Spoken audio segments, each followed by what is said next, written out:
Good afternoon. It's Wednesday, the 3rd of August 2016, just after 1 o'clock. Welcome to UK Column News. I'm your host, Brian Gerrish. With me in the studio, Justin Walker. Hello again. Yes. Now, we are going to be covering Bradbury pound and money with Justin in just a minute.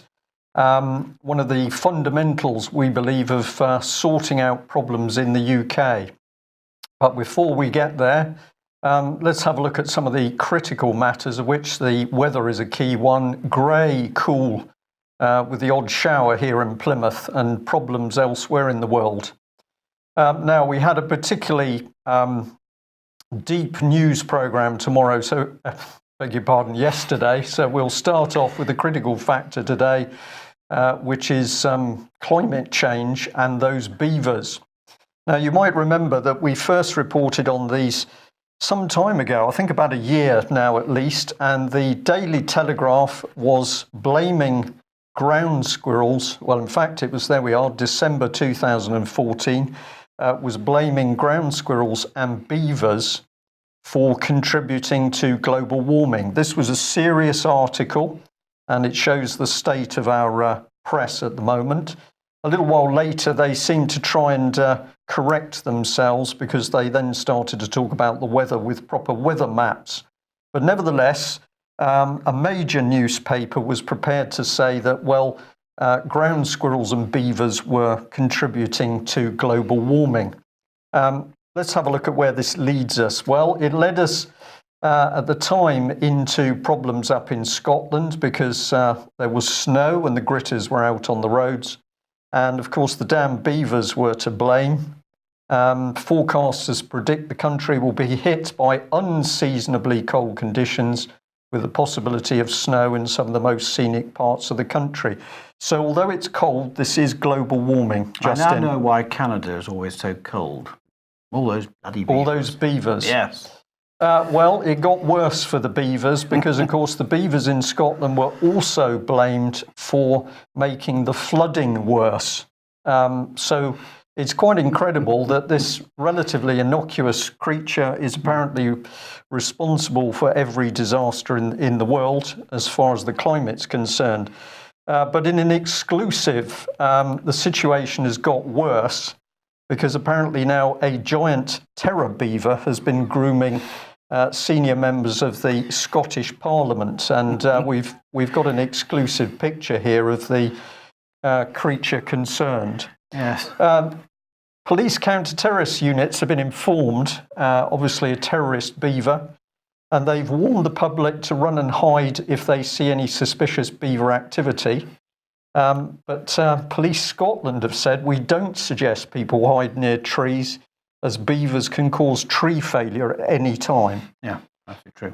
Now, where are we? Is this humour? Is it black humour? Are we taking the mickey? Well, it's somewhere in the middle, because let's bring up this headline. This is the local Plymouth paper. It's the Plymouth Herald. And the title is, How to Survive a Terror Attack. 3 Simple Actions Could Save Your Life. So we have Sir Bernard Hogan-Howe, who said it was a case of when, not if, terrorists struck again in the UK. And this gentleman, Scotland Yard Assistant Commissioner Mark Rowley, said, run, hide and tell were the 3 basic rules which could help save lives in the event of an attack. Now, Justin, I'm going to ask for your opinion in a minute, because I'd like to know how Commissioner Mark Rowley justifies this advice.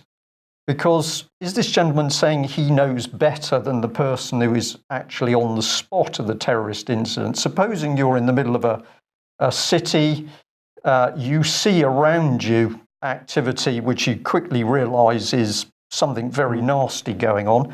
Who is the best person to decide what to do? Well, the person who's immediately there. I mean, I can only speak as an ex-serviceman. If I felt I could have a go, and I'm not suggesting you should always have a go or anything, but if I saw an opportunity to have a go, I'm afraid I would have a go. I'm not particularly brave or anything like that, but if I'm there on the ground and I can see a weakness in what's happening, what the chap's trying to do, I'd certainly have a go. I wouldn't run, hide and tell.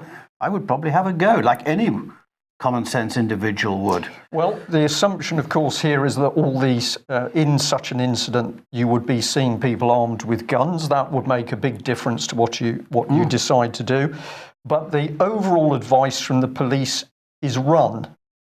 And yet, you could provide yourself a target. You could make it worse. You could become a target. I mean, it's common sense will kick in immediately something happens. Right. And I don't think, as you say, giving glib things like that, no, I think it's silly. No, well, if you go to the Plymouth Herald website, you can actually have a look at that video, which is telling us how we are all at grave danger of a terrorist threat in UK now as a result of what's happened on the continent. And you now know the advice of the police, which is to run, hide, and tell the police. So we'll leave you to think about that advice. In the meantime, the poor beavers are still being blamed for global warming. Well, Scotland is very much in the headlines, and much of this is around First Minister Nicola Sturgeon. And we are astonished, really, to have to report today that the truth no longer exists as part of Scottish Government policy. Now, this relates to the Doherty case, where members of the public have been phoning Nicola Sturgeon's private office to ask whether she will intervene in the Doherty case. She did intervene in the case of the Australian family, the Brain family, and she did a photo shoot alongside that family to show support. But when she was asked, will you intervene in the Doherty case, the whole problem had been given to her head of media, Eileen Easton. And what did Ms. Easton say? She said, the line is. And the line is that the First Minister does not intervene in individual cases, although clearly she did intervene in the Brain case. So we've got the Scottish Premier Minister supporting Australians who run into trouble, but she's not prepared to actually support Scottish families who run into trouble, not only in Scotland, but also in Ireland.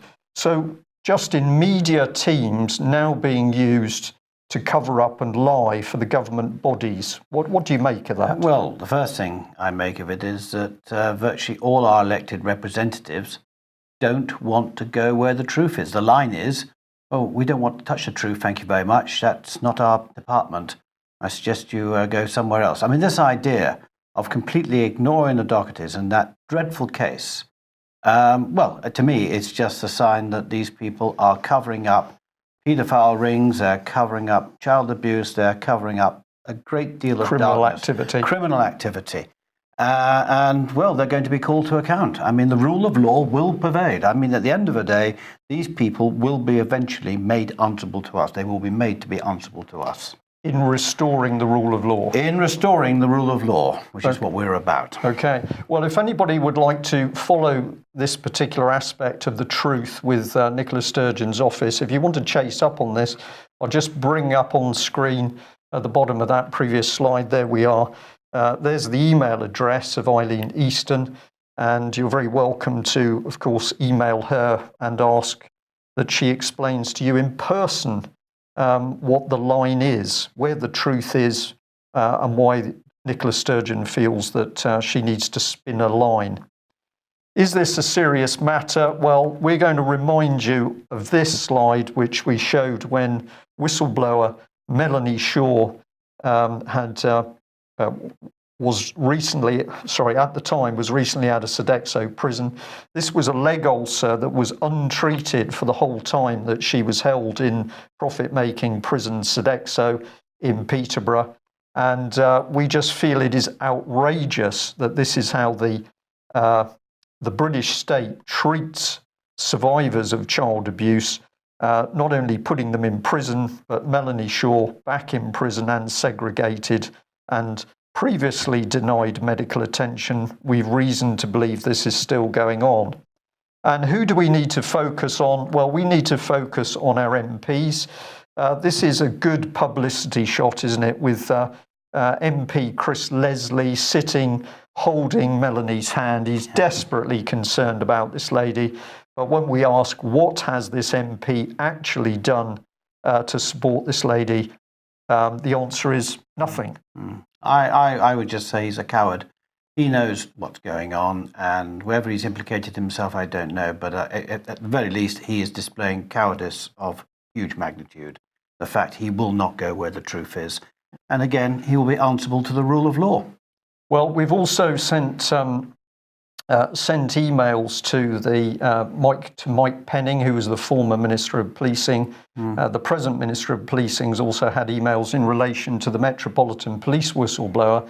And much as with Chris Leslie, at the moment, there is a wall of silence from these individuals about what they are going to do to protect the whistleblowers. So we'll leave people to connect the dots on that.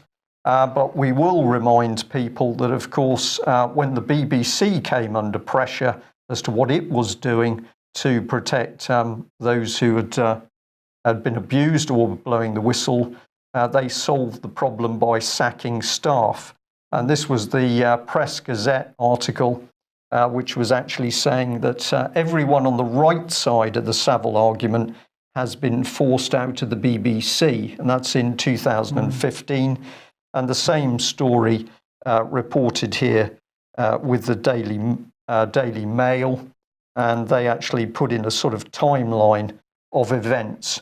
So I had the opportunity to speak to somebody from one of the bigger newspapers this morning. We got discussing this particular topic, and the question is how do we know that this isn't just incompetence? To which my response was the evidence is now overwhelming that the cover-up is calculated. It's being done in a calculated and very cynical way. From events in Scotland, we can see it goes to the top of the tree. Do you remember when we used to discuss the USSR, or we discussed Argentina or what have you, the phrase, people disappear, people are disappearing. I mean, Melanie has disappeared. She's been disappeared. Into the state system. And it really is deeply sinister. Sinister. And again, I'm hoping this is really going to mobilize people en masse to the rule of law has to be brought back, and all this stuff has got to be brought to the courts. It's just unbelievable in this day and age. Courts. It's the right courts, common law courts. In front of a jury. In front of juries. Well, one of the things we're not seeing, Justin, is this outraged reaction from the wider public. Why is this? Well, perhaps it comes down to this. Now, I'm going to say thank you very much. Thank you very much to the viewer who picked up us saying yesterday that there had been this amazing amalgamation of the world's media, and we put up a particular diagram. And what's come back is that if you basically go and have a look at images for consolidation of world media on Google, you will find some of the most fantastic diagrams. So we'll add a bit of comment. There's a selection of some of them, but we've got the world media now consolidated into more or less one propaganda machine. But it's interesting that a lot of these don't seem to mention the BBC, so they'll concentrate on American profit-making media, but the BBC slips through the net. Is that because other countries perceive the BBC as being honest? Very sad state of affairs if they do. We don't get any mention of the subversive BBC chariot media action. That also slips through the net. They don't mention that computers are now being used to generate news stories. This is something that Mike Robinson has picked up on and reported. And of course, this is extremely dangerous because you have human journalists picking up on a story that has no truth or substance in the human world. And then we can add to this, of course, that we've got security services interfering in social media. So this is a very dangerous mix. You remember on Sunday at the King, I quoted my uncle, who was a director of the Bank of England from 1955 to 1972, and he went to the very first Bilderberg conference in 1954. And he gave me two pieces of advice to take through life when I was only 16. And one of them was, Don't ever believe anything you read in the press because we control it. At stage 16, it went over my top. It went over the top, but of course I now know what he meant. Yeah. It is basically the international financial banking system, the corporate system of the world, controls the media, and they decide what people get to see and hear. Right, and the more centralised that control, of course, the easier it is. So this is another article that was sent to us, and I'm going to say thank you very much to the lady concerned. So here we are, Business Insider. These 6 corporations control 90% of the media in America. And a key statement in the article was that the present network has been consolidated from 50 companies in 1983. So your point, Justin, is, of course, here are these huge global companies operating on billions of dollars. Who controls the dollars? The bankers. Can I just also say that up until this year, for 11 years, I worked for the Westmoreland Gazette, a lovely regional newspaper. I was very happy there. But in turn, they were owned by NewsQuest, which owns around 70 to 80 papers in England, Wales, and Scotland.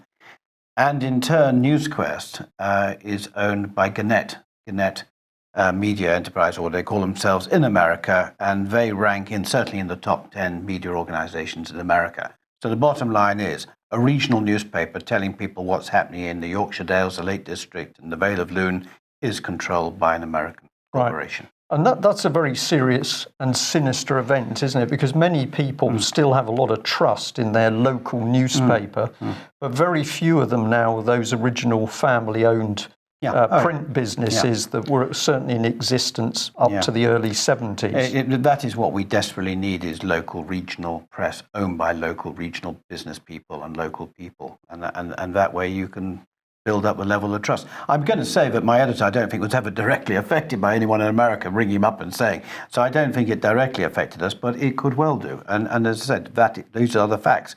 Ultimately, a small, well, not quite small, but a regional newspaper is owned by an American conglomerate. Right. Would it be fair to say that you have seen, or did you see, things being affected by control of the budgets? We can't go and investigate this because there's no money? Well, I mean, there was just a general lack of funding within the organisation. Investigative journalism was certainly not going to be happening because we just didn't have the people on the ground to get the paper out every week. And that was something that a lot of the journalists regretted. But they didn't have time to be able to go out there and dig into stories to find out what was really going on. No. So I'm afraid, yes, lack of resources and money meant that investigative journalism, I'm afraid, is just not happening. Gone. Yeah. Okay, well, we're going to continue to push on this story about the Royal Navy Type 45 destroyers. Remember that the Navy has been boasting these are some of the most powerful ships in the world. But as this training video emphasised, really, you're recruiting people to learn how to fix some of the greatest warships in our fleet. So at the moment, these ships can't operate in warm water, and some questions are being asked about the fact they're all back in port at the same time. Now, a while ago, we were reporting this, obviously the source, Breitbart, but the headline was very, very interesting. Ministry of Defence spends $105 million on reducing greenhouse gases as frontline forces are cut. This was the meat of the article. $105 million on green projects in the 4 years since 2011. So we can't get ships to sea, but we can actually sort the environment out. Presumably somebody's told the military about those beavers. We could get the remains of the army beaver hunting in Scotland. But this is the other thing. They're now suddenly saying it's a business. It refers to the military as a business that is greening itself. Now, this to me says that the internal machinery of the Ministry of Defence is breaking down because you've got erroneous subjects coming in. We can't get ships that can fight. We can't get ships that can go to sea, but we can tackle the state of the global climate. Well, man-made global warming to me is a completely flawed science. It's bad science, as David Bellamy would like to say, always said, bad science. And most scientists who have any integrity and know the truth know it's a complete load of baloney. And to see that our defence, the security of our nation, is now dependent upon flawed science is extremely remarkable, isn't it? The word treason is springing to my mind at the moment. And again, I'll go back to the rule of law. These people are going to be made answerable for their actions. Well, perhaps this gentleman could be well up in the queue, because this is Jonathan Slater. We've shown him before, Director General of Head Office and Commissioning Services and Defence Authority for Acquisition Systems and Mod Sustainability Champion. The credit is so great, it's hard to do it. So here's a picture of one of their documents, Sustainable MOD. Well, it's sustainable because it doesn't actually put any ships to sea anymore. I was just going to say, it stays in harbour, stays in port. Yeah. Yes, it's very sustainable. And I am clear about the importance of embedding sustainability thinking in the way we do business. So here we are, we've got a public service, a vital one, defence of the nation, but this man thinks it's a business. And we think that he thinks that the sustainability issue is a key part of it. We said, is he mad or reframed? And I'm going to say, I think he's reframed. I'm not qualified to say he's mad, but I think he's reframed. There's something very, very sad going on here. Very sad. Well, unfortunately, the Chinese don't seem to suffer from this problem. This was a picture I wanted to bring up yesterday. I couldn't, but here it is. This is Portsmouth Dockyard, and this is from the Daily Mail. Here's the Chinese warships alongside, and they do work. And in this article, the Mail was pointing out that we had 15 times more commanding officers than active warships, with 40 admirals. We've got 66 warships at the moment. Hang on, I've just seen something. You've got HMS Warrior there. Now, I reckon HMS Warrior, 1860-something. In the foreground. I think we can get her recommissioned. I think that's quite feasible. Well, Dave Ellis suggested this is what we should do, because they could obviously build ships that worked there. But we just wanted to remind people, here he is, this is Lord Alan West. He is of the generation that started this general malaise inside the Navy. He became a big advisor to the government, but he was also very big on pirate parties. So there's the Chinese fleet, or part of it, a very small part of it, alongside, with everybody saying these are truly impressive warships. Meanwhile, we can't do it. But on the subject of China, we mentioned this yesterday, and it was the fact that an American naturalized Chinese citizen had been picked up by the FBI on charges of spying, and as well as the fact they'd had access to top secret documentation from the FBI, there was also mention of genetically modified crops, or GMO, and Monsanto and DuPont were mentioned. Well, thank you to an eagle-eyed viewer. We were pointed at this article. So here we are from Reuters. China's citizens protest Chem China Syngenta deal and GMO worries. And basically, it's quite extraordinary, this, because it represents quite a high-profile protest, great risk to these people, but 400 Chinese citizens have signed a letter to protest the purchase of Swiss-based seeds and pesticides company Syngenta by state-owned Chem China. And the people said that the deal would eventually lead to genetically modified crops being sown across swathes of the country of China. And the critics argue that the technology poses risk to public health and the environment. And Reuters pointed out that it's unusual for people to protest this openly in China. But it gets more interesting, because if we hop across to this website, Food Democracy, they've got a very informative article about this whole deal, $43 billion deal where the Chinese have acquired Syngenta. And they also put up the protest letter, which is actually signed by China's former chemical industry minister. So you can read it on the website, and encourage you to go and read the full letter. But we noticed that in this initial paragraph, it says that one of the concerns is the Blackwater Group and JP Morgan Chase are involved in arranging the US dollar 50 billion loans financing. So this brings us... I was just going to say, can I just come in here and just say that a lot of my contacts tell me that China is considered to be the perfect template for all of us. Right. The way the Chinese leadership behave towards their people, the way there's full control, and the way that basically press freedom and everything else, and you've got the great firewall of China and everything else, that is the future that the global financial elite would like for us. We are to be good little consumers, but we're not to question. Not to question the party state. Exactly. Those future leaders. Well, if that's what is coming down the road, of course, it's bread and circuses at home. And the latest is from The Sun, which is saying that we should all get very, very excited and start to demand the dark blue UK passports back. We can't get Tory MPs doing anything to do with child abuse whistleblowers, but they're going to jump on board the campaign for The Sun.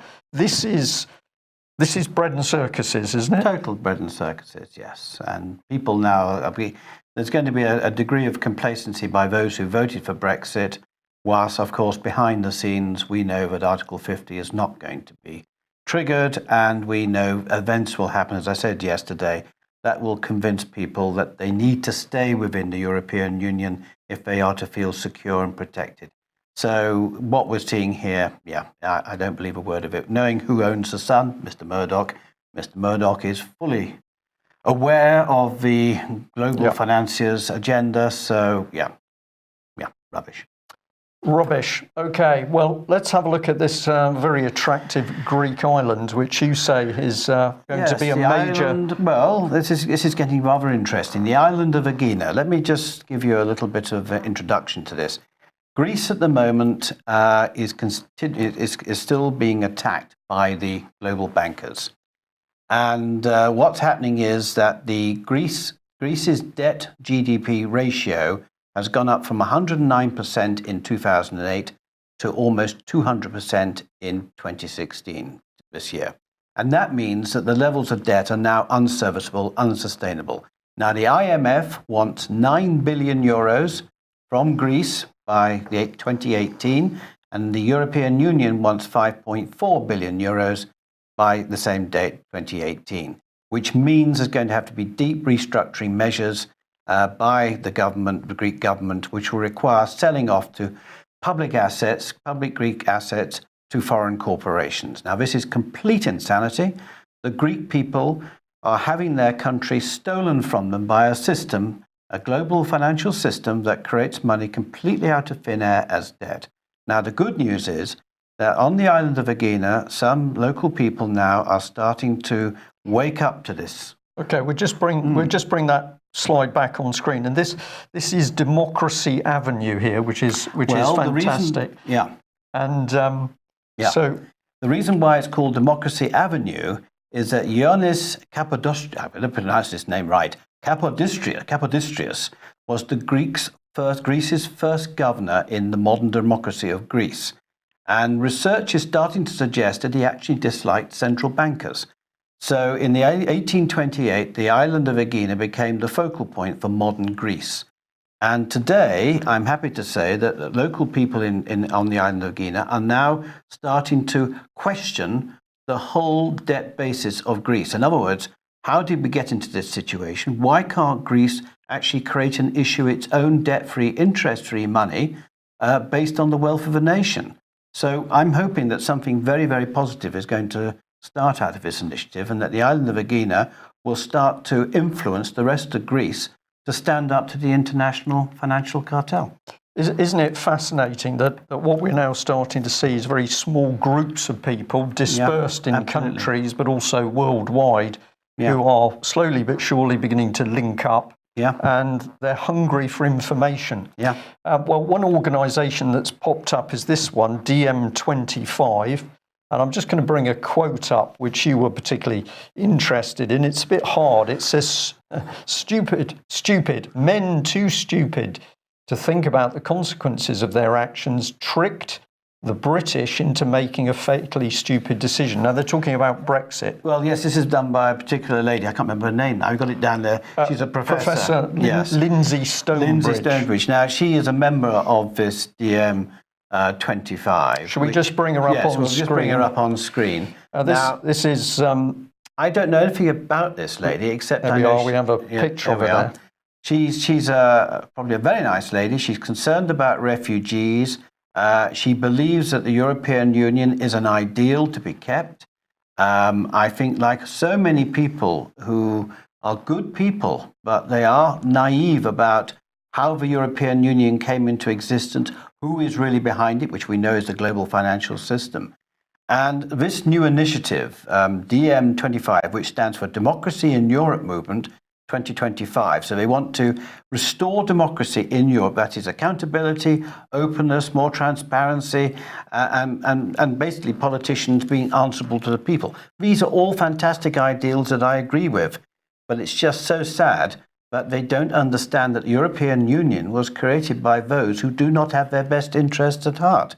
Now, the guy behind it is interesting. It's the former Greek finance minister, Yanis Varoufakis. And I tried to approach him during the Greek crisis 2 or 3 years ago through the Greek embassy in London, and unfortunately didn't come back to me. But my friends on Aegina and elsewhere are now going to approach him and say, look, please, the way forward for Greece is to take back our right to create, issue and control our own debt-free money based on the wealth of a nation.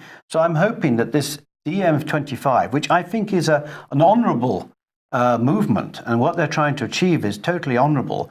I hope that they will at least look beyond what they're looking at the moment and look at the whole global financial system to see how they're being controlled by it. Yeah, there is at the moment still a lot of trust by people in the system. They're very reluctant to say, well, actually, the whole system is broken.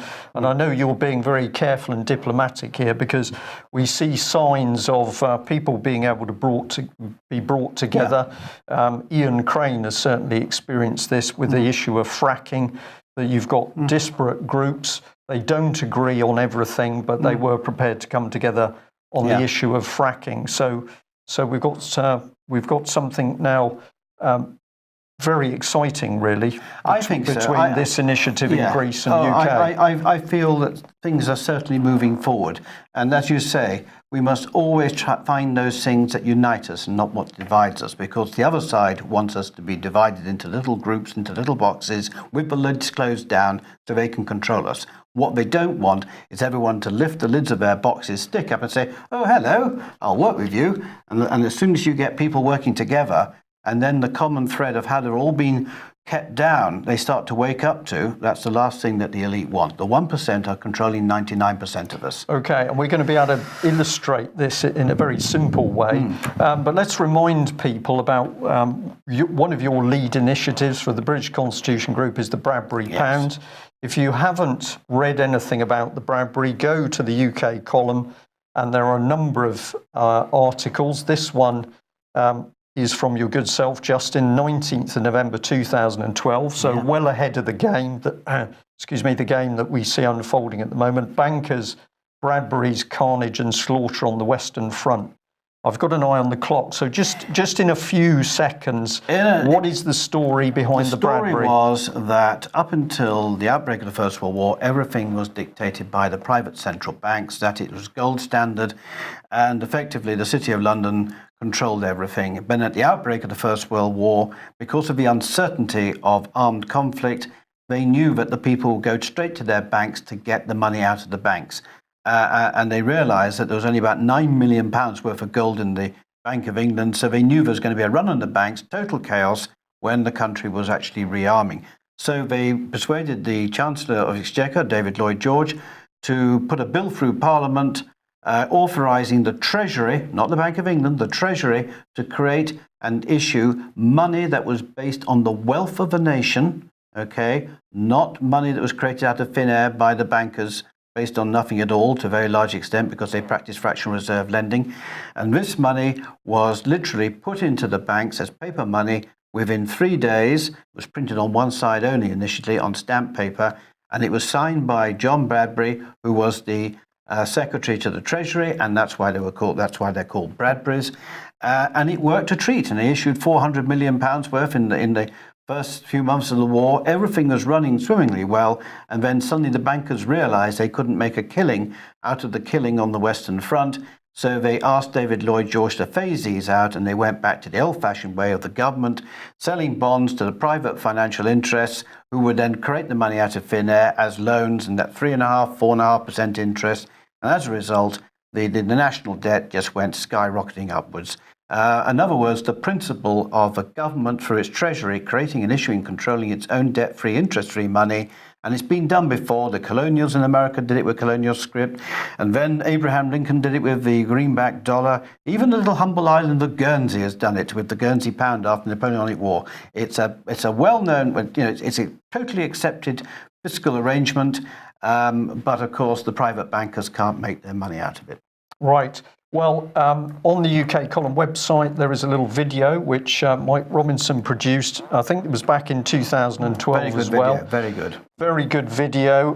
Going to recommend that people go and have a look at this if they haven't seen it, because this is talking about the whole problem and the Bradbury pound, brings back the Bradbury pound. So have a look at that one. Now, what can we show people to say, well, actually, our politicians at the moment are just not prepared to deal in reality? You wrote to the Treasury Committee some time ago. We're just going to bring up one paragraph, but this is just to show that what we're saying is absolutely correct. Here's the letter back to you from the Treasury Committee. And this was the key paragraph, which I'll read for our listeners. I appreciate you taking the time to raise your ideas for reintroducing the Bradbury pound. However, the committee has a full programme at present. We're currently conducting inquiries into quantitative easing and macro-prudential tools, among other matters. As such, the Treasury Committee has no plans to look into this subject in the foreseeable future. So there they are busy printing money, quantitative easing. They've invented a smokescreen term, which is macro-prudential tool. What's your take on their reply, Justin? Well, I mean, what I know now, because when that was written, written 3 years ago. Now I know that just run away from us. They know that we are 100% right with this idea that the government can create, issue, and control. I mean, we're told this is the great lie. I'm calling it the great lie.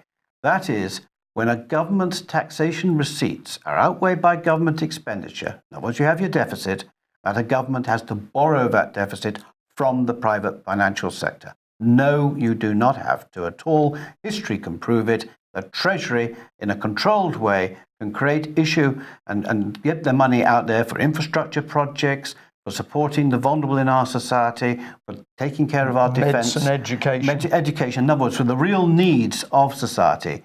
The Bradbury pound can sort that out. They know it, but you see, I call it not the Westminster bubble. You know, the media like to say it's the Westminster bubble. I talk about it being now the Westminster debt bubble. Out there in the rest of the country, people are waking up. What on earth how is money created, etc., etc. And people are now starting to think, perhaps we're being led by people who are more concerned about the City of London than the people of this country. Right, okay. Now, of course, on top of the Bradbury pound, we've also got other work to do, because we've got the problem of the banks, the corruption in the banks themselves. We've got to get rid of toxic debt. We've got to get rid of the bankers who are simply gambling on the backs of humanity. And I'm sure many people would say we need to get the high street banks separated away from.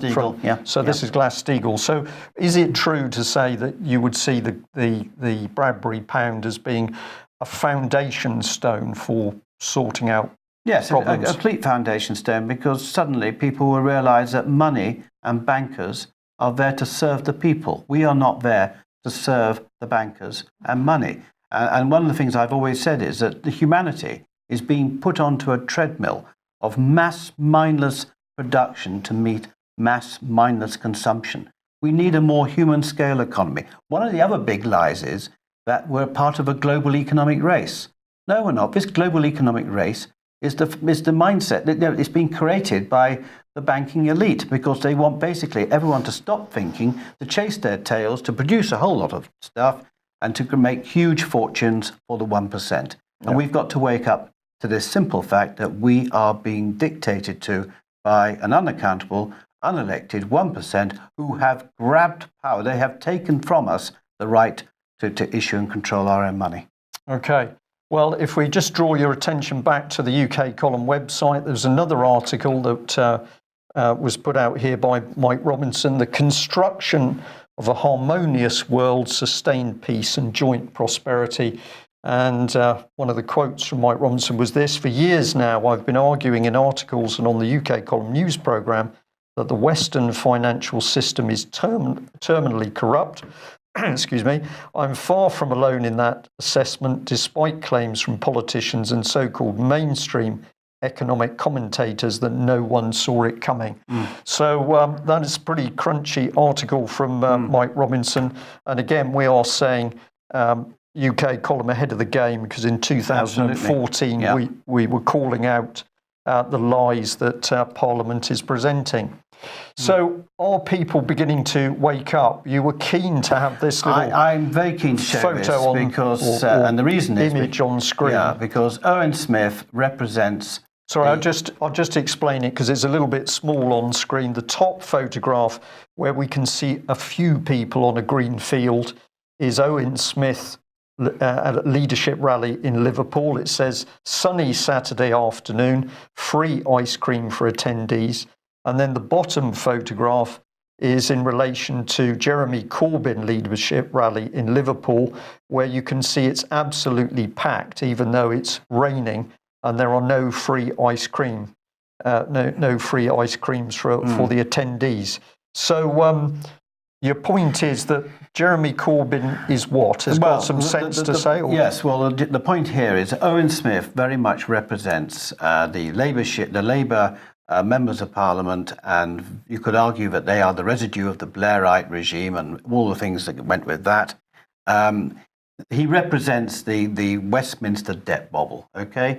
Jeremy Corbyn with his Shadow Chancellor John McDonnell, they both signed early day motion 748 back in December 2013 to bring back the Bradbury pound. So they are aware of the benefits of national public credit. And I think what you see here with this picture is that people are waking up. They are wanting solutions. So I'm hoping that Jeremy and John will remember that the early day motion they signed, and very soon we will start to hear them talking about national or public credit to completely revitalise the British economy and to remove fear from the British people, so they know they're going to enjoy prosperity, security and happiness. Excellent. Now, we're going to end by really reminding people of what is being built under the surface, and this is coming in cross-party, so it's not simply the Tories. Much of the foundation stone for big society has been put in place by Labour with the assistance of Nick Clegg's team, of course. This was UK Column 2013, where we said the only way to show this is to get it in some sort of diagram. And the first person we're going to highlight on screen here is Saul Alinsky. So the Marxist agitator, agitation was his speciality, closely linked to Obama and directly linked to both the Labour and the Tory parties, because they tell us.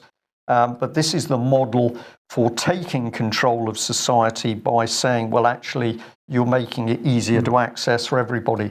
So if we have a look at what's on screen, we've got community empowerment, national citizen service pilot schemes, the opening up, that means the privatisation of public services.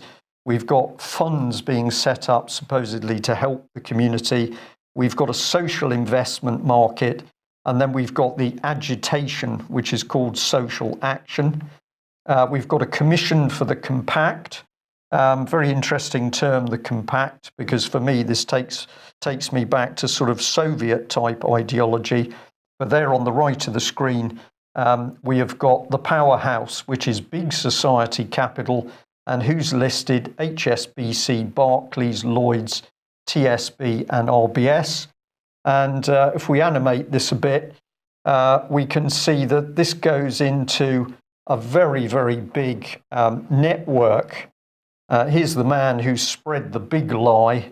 So Eric Pickles, also described as the pink geisha. That was in the Telegraph, check it. But he says that basically we're going to build this brave new society. The bankers are going to help us to put it together.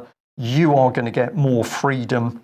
But actually what they're doing is taking freedom away in the Chinese model. Is that right? Absolutely in the Chinese model. And as I said, not just a big lie, but a great lie is that our own country could be creating, issuing, and controlling all the money it needs to ensure, as I said before, our prosperity, security, and happiness. And we don't need to have the banks or anyone else getting in our way. We can do it ourselves as the people of this country. Excellent. Well, Justin, thank you very much for thank you, Brian. I've joining me. enjoyed it. And thank you to all of our viewers and listeners. Thank you for joining us. Please spread the message, talk to other people, pick a simple subject, the banks, children, NHS, whatever area you feel comfortable in, and start to spread the word that something is not right. We're very intrigued at the amount of response we're now getting through to the UK column. Increasingly, we're getting people within the professional sectors get in touch with us. And as I've already mentioned today, we have contact from so-called mainstream media who are speaking to the UK column because they want to know what we think and why we're thinking it. So I think there's some very interesting things starting to happen. I agree. Thanks for joining us. We will be back tomorrow at 1 o'clock. Hopefully joined by Mark Anderson from American Free Press. Thanks for joining us. Bye-bye. Bye-bye.